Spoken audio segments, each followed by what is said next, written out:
Namaste, Jai Bharat.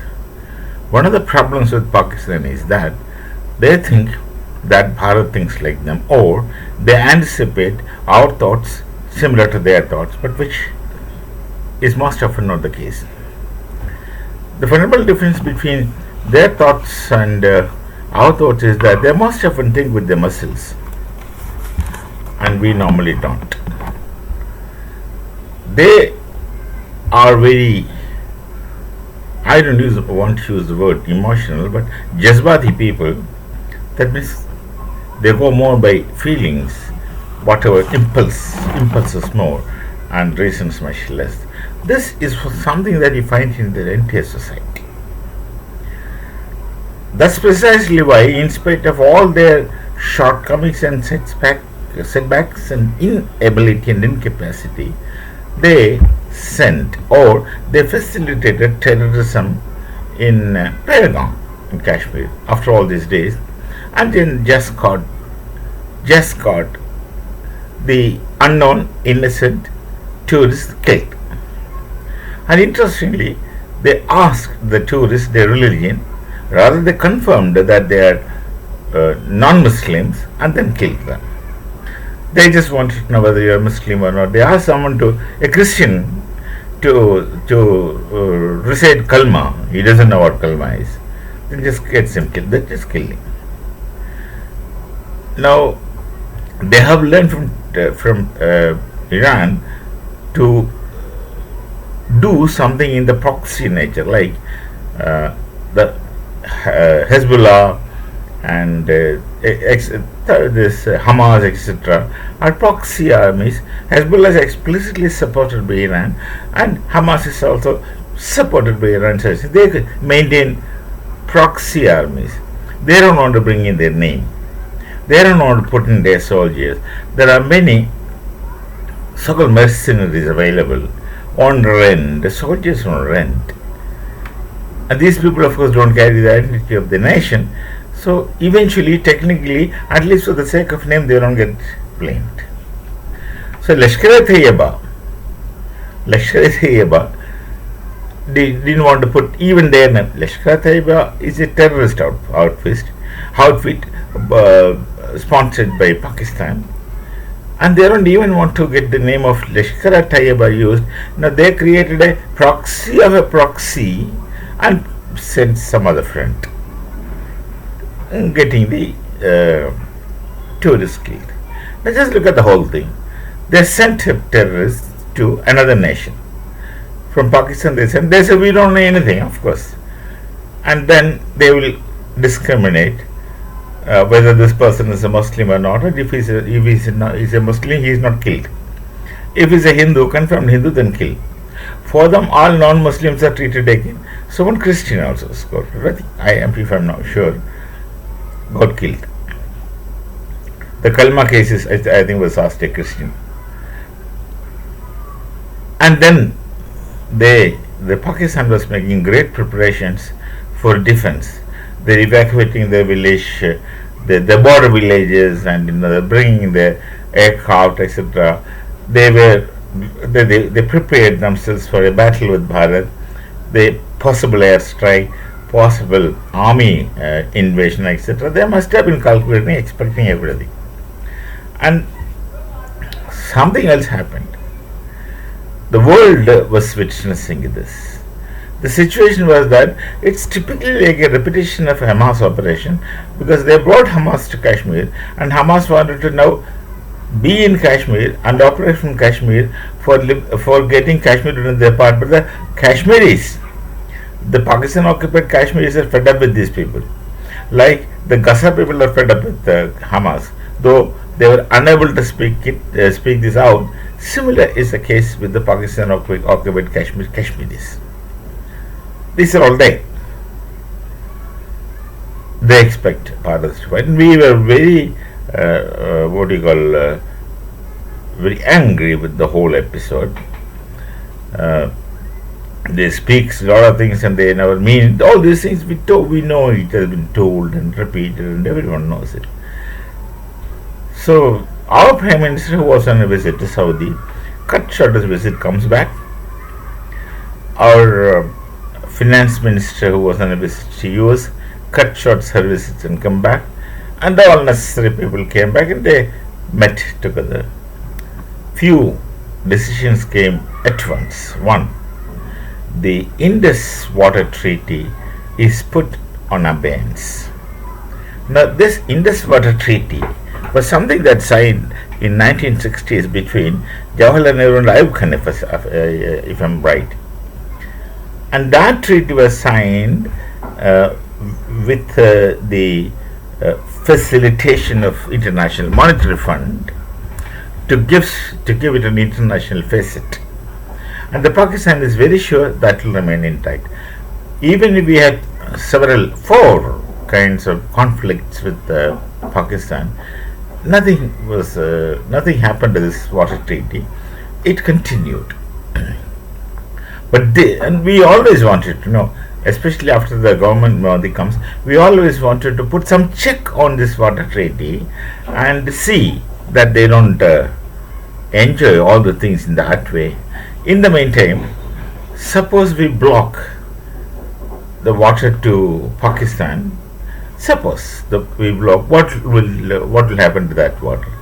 We have already, in these last 10 years of our route, we have already made canals, dams, wherever this could get channelized into our Punjab, Rajasthan, etc., Haryana, etc.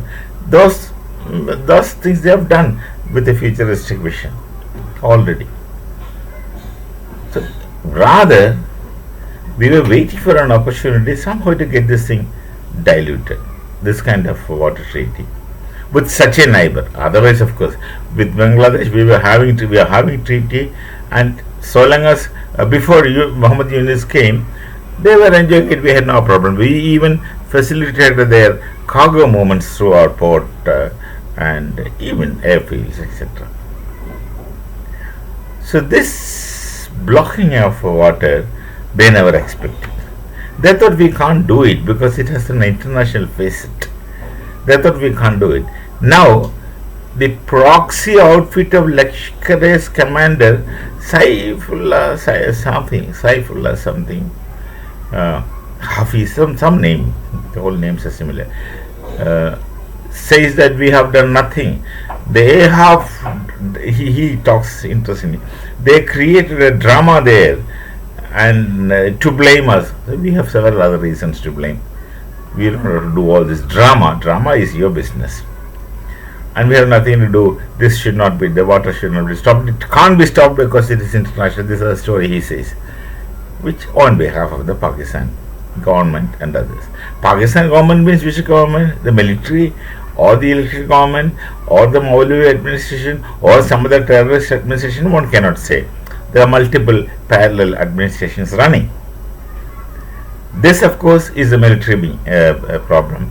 But when the water is stopped, it's actually post. When the water is stopped, it becomes a headache of the civil government. Army is not bothered. The army is not bothered even if their own people get killed, because they never carry the dead bodies from the border. They infiltrate, and when our army shoots and kills them, that army hardly takes the body back, never takes it back. So they have no such serious attachment towards dead bodies. And we have to do their burial given Islamic rituals. That, of course, is our Sanskriti, our culture, we do it. This, of course, then, we, Bharat is a democratic nation. Stopping water means destroying cultivation. And absolutely stop means absolutely destroying cultivation and power. They create power from these water sources. They have hydel projects, and they are not technologically that advanced nation, Pakistan. So it depends on this water not only for cultivation but also for power generation. So they lose the electricity and they lose the cultivation. They lose this. They never anticipated. They thought we'll make an airstrike, and to show our people that we struck back. That's what they do. They wanted to show to the people that they're great. They do something and claim that they have done this much of destruction to Bharat. Of course, there are many people in Bharat who also think like them with missiles and say we should attack them militarily. That's not going to solve the problem. We attack them, they are ready. And they don't mind losing lives. That's the point. They don't mind losing lives. Their people will die, and they don't mind. They will continue sending their soldiers because none of their officers who are sitting on the top level are getting really affected. Munir has nothing to do, even if 1,000 soldiers get killed. When in 71, 93,000 Pakistani soldiers surrendered, they didn't lose anything. They didn't even lose their. They shamelessly. They didn't lose anything. They again came with Aman Ki Ghandi, Aman Ki Asha Ghandi, and they again had to resume their relations. They will do it. They will do this. So this was unexpected. That's the first strike we did. It's a diplomatic kick. In fact, we were just waiting for an opportunity to end this nonsense of Indus Treaty, which was a mistake by Nehru. We can give on a different level. We could have given them water in our terms, on our terms, and we could have stopped when we don't want it. We could have done it on our terms, not on an international kind of thing where they have a claim. We could have given on our terms where they can't claim, because if they do some mischiefs, we can do this. This they never anticipate. That's the first kick they got, a diplomatic kick. Number two, of course, the average Pakistanis for medical facilities come to Bharat. Bangladeshis also come to Bharat. They can't go to, see, the very rich people go to US. All very rich people go to US, even from Bharat, especially politicians, because they get the expenses carried by the state, so they don't lose from their pockets. And their family also can have a pleasure trip to US. But Pakistanis and Bangladeshis primarily come to Bharat for treatment. Many come to many places, especially Bangalore, where they have some reputed hospitals.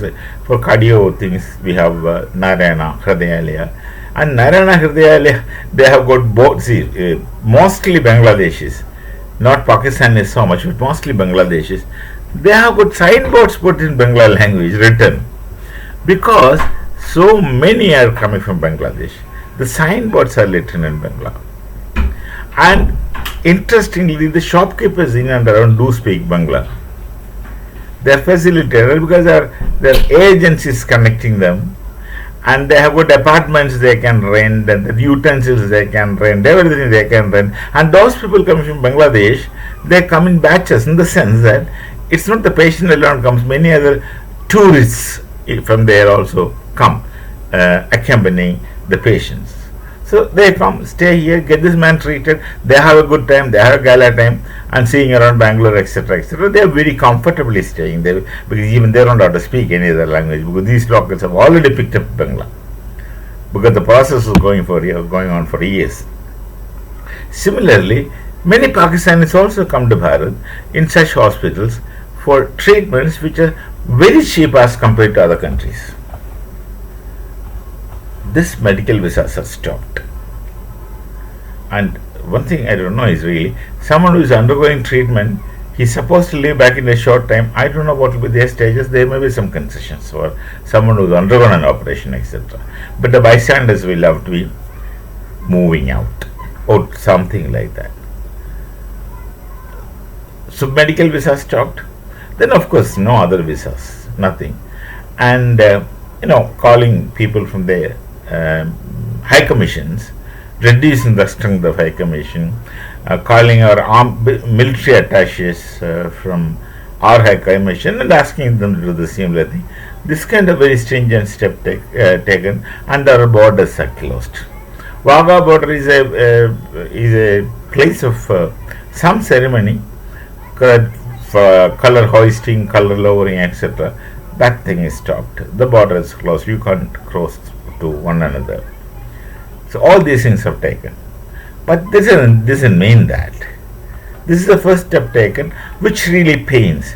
Now there are many people who argue the Bharat is democracy.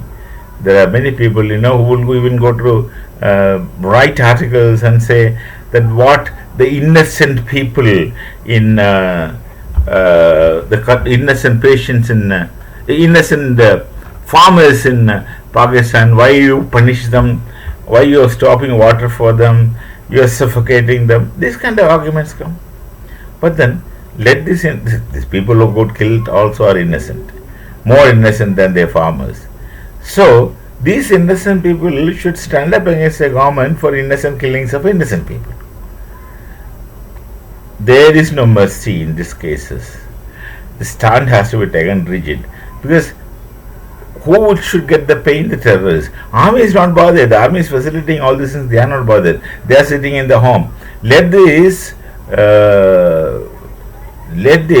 farmers ask the army that what's happening. Let these people ask the army. That should be asked. So the Indus Treaty, keeping in abeyance, is a real bolt. Let us call it as a water bomb. Yeah, they got a water bomb and they deserve it. This is only the beginning. This is only the beginning. If Pakistan was half strong as Bharat, they would have attacked us 10 times in 1 year. That's their attitude. They would have attacked. They are unable to do it, so they send people to kill anyone who comes in front and then put blast bombs. This they had been doing during Congress regime. It's only with the last 10 years this was not that active. Now, let me give them water bomb. Let's see what happens in future. We shall meet again with some other thought. Till then, Namaste. Jai Bharat, Jai Shri Ram.